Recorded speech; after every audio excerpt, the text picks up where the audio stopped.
Okay, today what I'm going to show you is how to do a titration, and this would be applicable for either experiment 400 or 440, the chemical reaction experiments.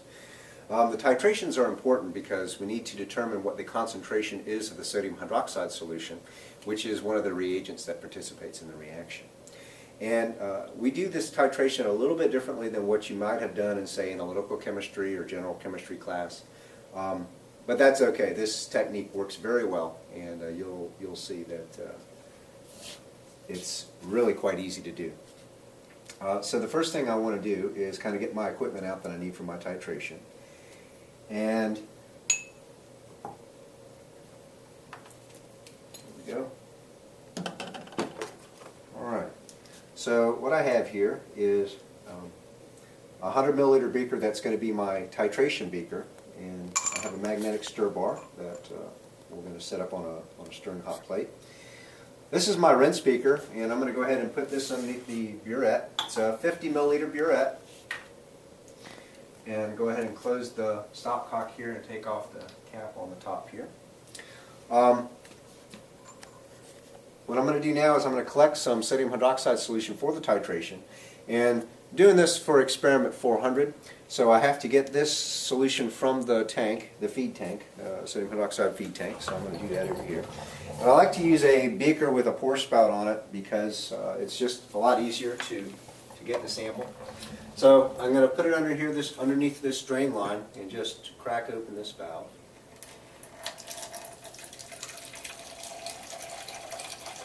And you only need about 200 milliliters or so. Now I've already flushed this line, and what I recommend for students to do is before they take their sample for their titration, to go ahead and flush this line and take that flush and put it into the waste container. But I've already done that, so we're going to go ahead and use this directly. And so here's my wash bottle that I'm going to fill with my sodium hydroxide solution.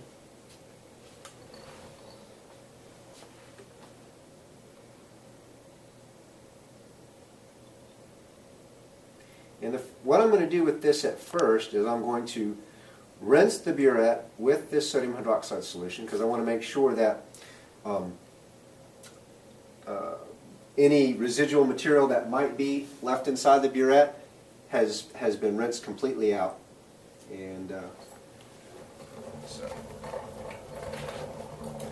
all you got to do is just squirt it in the top, and I like to just kind of rotate the wash bottle around.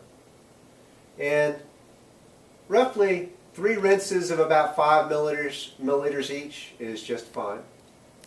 So I'll rinse it, and now I'm going to open up the stopcock, and what's important to look at here is you want to pay very close attention to this tip, because what can happen is if you don't flush this correctly, you can get an air bubble stuck in here, which can really affect your titrations. So we're going to go ahead and open this up, and you can see there's actually a bubble right here, and the way you can get that bubble out is if you rotate the stopcock. There it goes. Okay, so it's out. And so now that I'm draining this out, I'm going to go ahead and keep rinsing while leaving the stopcock open. And the important thing here is just make sure you close the stopcock before all the sodium hydroxide drains out.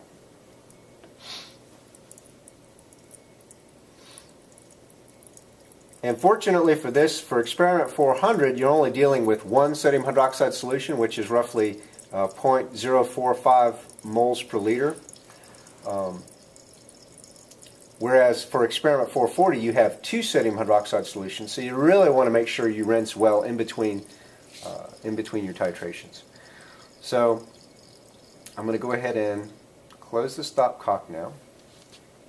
And what I'm going to do is I'm going to fill the burette, and I'm going to fill it up to roughly the 15 milliliter mark, and here's where it can get confusing for some students. This is a 50 milliliter burette, but the 50 milliliter mark is down here at the bottom. So it doesn't go 50 up here and 0 down here. It's 50 here and 0 up here. So when you say you want to add, say, 35 milliliters of solution to the burette, that means you're filling it up to the 15 milliliter mark. So that's how I use, when I say mark, that's what I mean. So the 15 milliliter mark is approximately up here. So I'm just going to go ahead and pour this in rather quickly.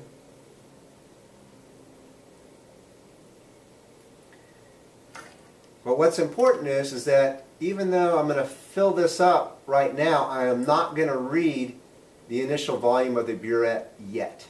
And there's an important reason why, which I will explain here in just a second.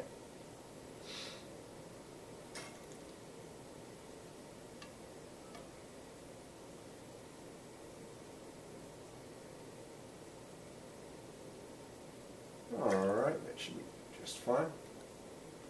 Okay. So why don't we read it right now? Well, what happened is because I squirted it in pretty fast, there's liquid on the sides of the burette, on the glass, that's slowly draining down, and so this meniscus is going to go up slightly. So I want to make sure that I get an accurate reading on the initial volume in the burette, so I want to wait for that solution to kind of drain down. So while I'm waiting for that to drain down, what I'm going to do is prepare my titration beaker with my standard acid, which is potassium hydrogen phthalate. And so I take my 100 milliliter titration beaker, and I'm going to go ahead and add 5 drops of phenolphthalein indicator in there.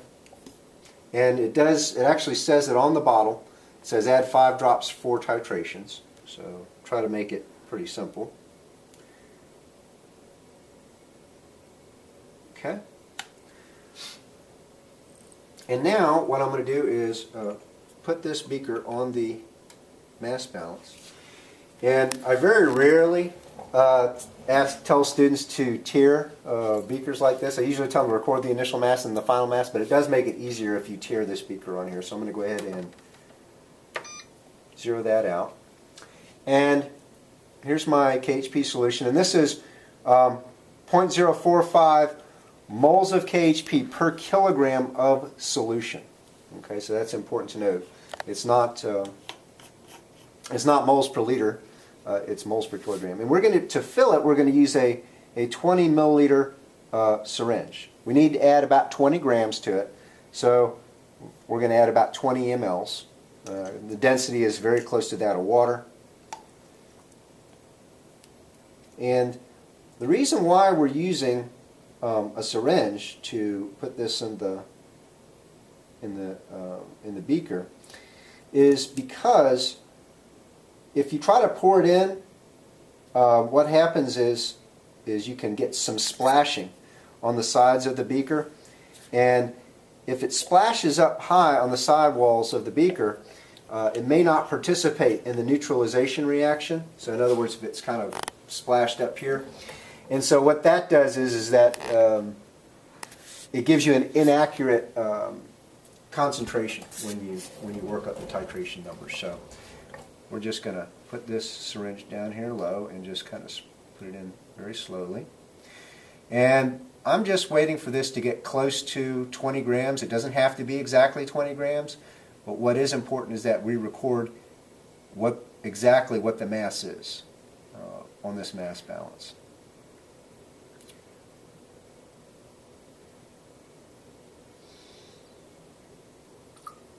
Okay, go. Set this in here. And so what I'm going to do now is go ahead and make sure I write this number down. So I've got the KHP mass here is 19.82 grams. And now I can replace my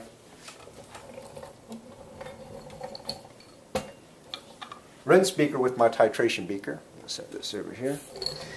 And I want to lower this burette down a little bit. I really don't like students moving the burette up and down, but it's a little bit high, so I'm going to show you how to do that. You just make sure you use 2 hands. Okay. Make sure that's seated in there well. And now what I'm going to do is I'm going to go ahead and make sure I read my initial volume of my burette. And this also gives students some problems, so you want to make sure you do this carefully. And one thing to note on these graduations on here is that they're in 1/10 of a milliliter graduation, so 0.1 milliliter. That's each little individual tick mark here. But at every 5 milliliter mark, there's a band that goes pretty much all the way around the burette, and at the whole milliliter mark, there's a band that goes around. And then the other graduations are like half the size. It only goes around half the surface area of the burette, the circumference, half the circumference. So that kind of helps orient you as to what numbers you're reading. And I like to kind of form a bracket and then narrow it down to get a good reading on what the burette or what the volume is. So right now I'm just going to do a quick look at it, and I'm in between 16 and 17 milliliters. Okay, and I'm just okay. So I've got 16.1, 16.2, and now I'm going to do my estimation. You want to read it to the nearest 0.02 milliliters.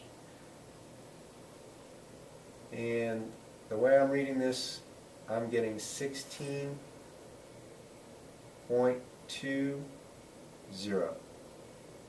16.20. Okay?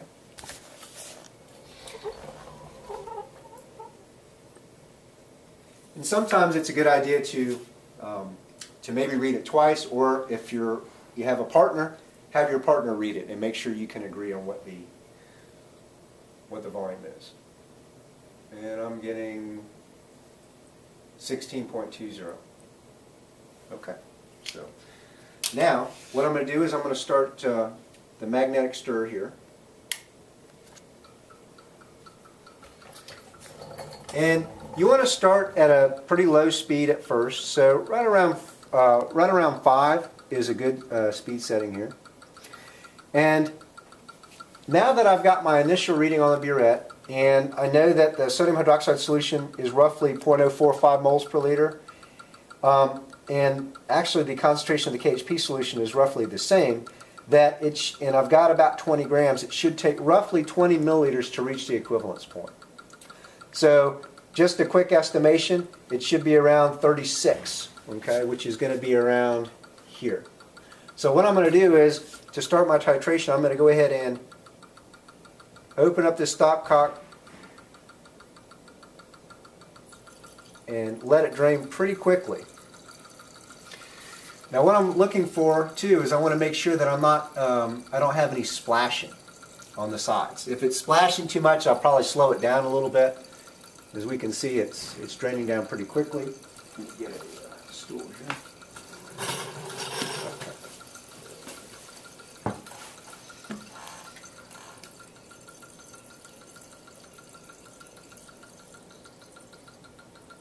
See a little bit of splash in there, so I'm going to slow it down a bit.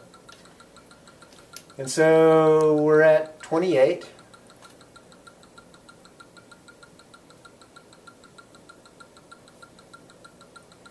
As I get more volume in here, I also tend to increase the stir speed a little bit. And what I'm going to do now is we're at 32. I'll wait till I get a little bit further. Okay, now what I'm going to do is I'm going to close this, and I'm going to start dripping the solution in there. Let me rotate this around so maybe it's a little bit easier to see. Okay, and this is a little loose for me. I want to tighten this up just a little bit. There we go. Okay, so now I'm going to set up a drip rate in here, into the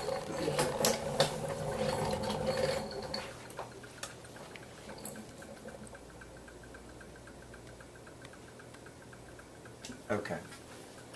And the idea is that you set up a drip rate like this so that when the drop enters the solution, you can see it turns pink there, but then it goes back to clear before the next drop comes in. That's a good drip rate.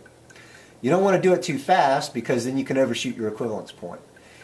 And what happens is that as you get closer and closer to the equivalence point, the drop that enters in the solution and it turns pink kind of spreads out more in the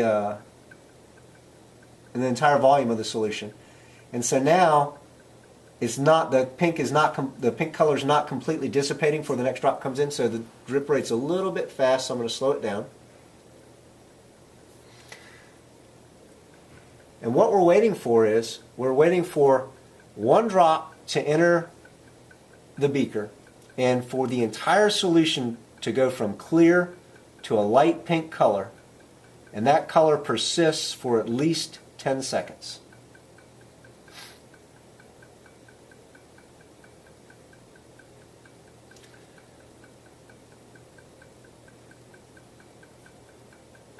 Okay.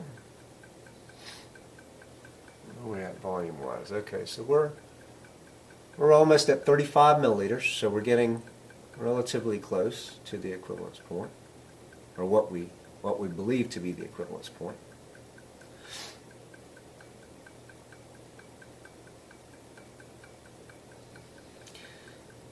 And what's important here is that you have plenty of time to do titrations for both experiments, so there's no need to rush. It's better to take your time and make sure you get an accurate titration than to try and rush through it and get, say 20 titrations done and none of them are very good. Okay, now just looking at it, I can see that we're starting to get closer and closer. As you can see, as the drop enters the solution now, the pink color is getting covering more of the volume of the solution. And it's persisting for a little bit longer as well. We're probably within about 3 or 4 drops. One, maybe 2 drops. And that's, nope, about 1 more drop. So now, what we're going to do is we're going to be very careful, and we're just going to rotate this slightly. You can see there's a drop at the end of the burette tip there, and I'm going to just open it.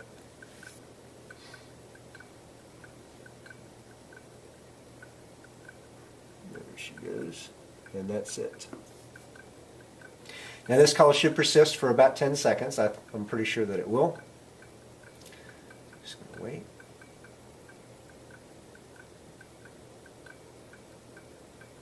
Okay, there we have it. So now that we've reached the equivalence point, what we need to do now is we need to read the burette a second time to get the final volume. So we're going to do that.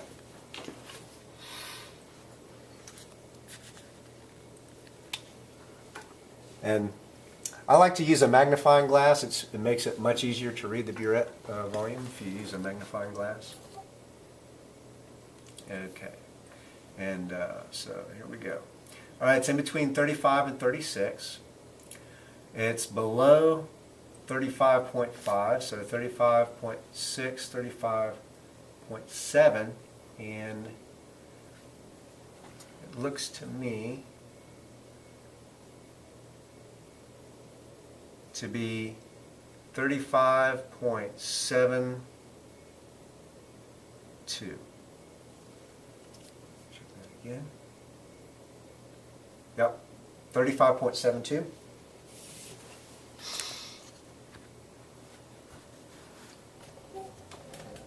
Okay, let's just do a quick calculation and see if we have, see what our sodium hydroxide concentration is. So, the way I do it is, my KHP mass is 19.82 grams. And I'm going to convert that to kilograms, so I divide by 1,000. And now I'm going to multiply, so that's the mass in kilograms of the solution. I'm going to multiply that by the concentration of the solution, which is 0.045 moles of KHP per kilogram of solution. Now that's what's in my numerator. That's the moles. This is the moles of KHP that I put in the titration beaker. And now I want to divide that by the volume of NaOH, because at the equivalence point, the moles are equal. The moles of sodium hydroxide is equal to the moles of KHP. So now all I need to do is get my volume of NaOH and I'm done. So I'm going to divide that by the difference here. That's 35.72 milliliters minus 16.20, so my final volume minus my initial volume. And then I'm going to divide that by 1,000 to convert that to liters. And what I have is 0.04569. So that's relatively close to my 0.045. And what you'll want to do is repeat that titration. And the difference between two successive titrations should be less than 1% difference. If it's higher than 1% difference, then you probably want to do the titration a third time. And if you do it a third time and none of them are within 1%, then you probably want to come find me because something is wrong. You're not doing something properly. So there you have it. That's how you do a titration. And now what I'm going to do is demonstrate how to clean the burette at the end of the day. And this is pretty important. So I'm going to go ahead and get my rinse beaker and replace my titration beaker with my rinse beaker. I'm going to raise this up just a little bit here. Anytime you have liquid in the burette, you always want to make sure you have a container under there with sufficient volume to capture all the liquid that's in the burette. So I'm going to go ahead and completely drain this. And while that's draining, I just want to show you that I have a big magnetic stir bar here and a small one in here, and I use this one to get the magnet out of the titration beaker so that you don't dump it down the drain when you're cleaning out this beaker, or dump it in the waste container actually. So all this material is going to go in my waste container, and then I'll rinse this glassware with tap water a few times, and then rinse it with DI water, and then just dry it with a paper towel, and that's it. So what I'm going to do is, when I rinse this, I'm going to rinse it with 3 solutions. I'm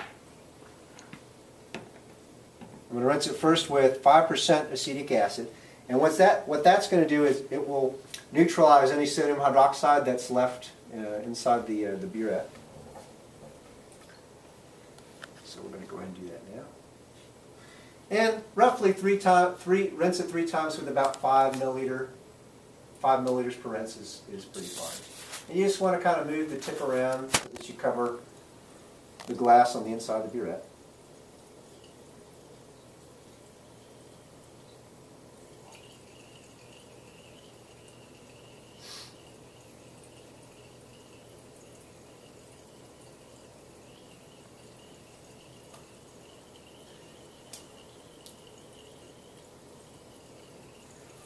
And so, like I said, you should do that 3 times with about 5 milliliters per rinse.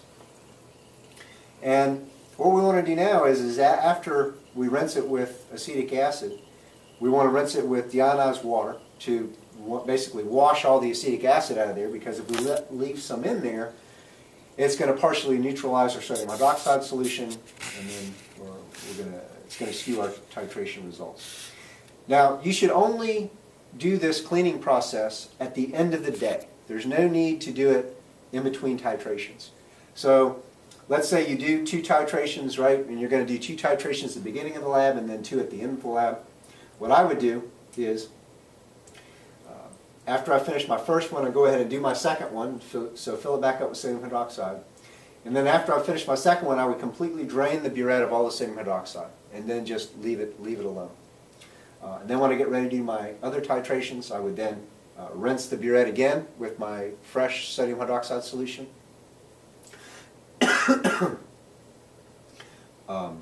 And then fill it up and then do the titration.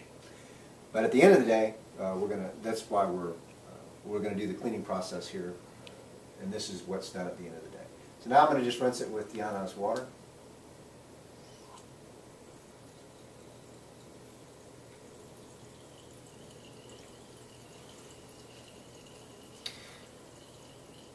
And you would again do that 3 rinses with about 5 milliliters each. So I'm going to just proceed on. So you'll want to do it a couple more times with that. And lastly, we're going to rinse it with some rinse ethanol. Now, the reason why it's called rinse ethanol instead of just ethanol is it is primarily ethanol, but we use it for rinsing glassware, and sometimes it gets recycled, so there can be traces of water and maybe some other materials in there. But it's greater than 99% ethanol.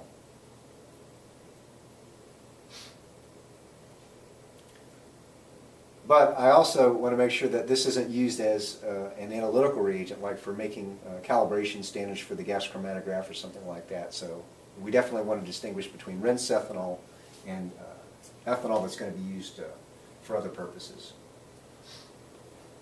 And the purpose of the ethanol is it's highly volatile. So what will happen is after you rinse the burette with this, the burette will completely dry overnight. So when I come back in tomorrow, the burette will be perfectly dry. If you just rinse it with water, there will still be water droplets inside the burette tomorrow. So again, we just rinse that a few times with about 5 milliliters each.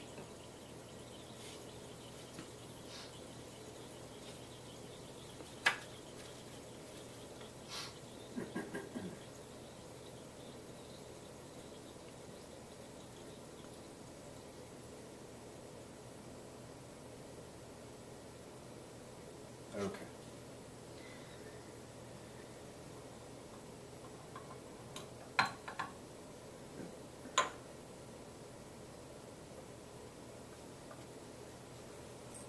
And I'll just leave this under here to catch any drips that may come out. And I will take this material and put it in my waste container, and that is it.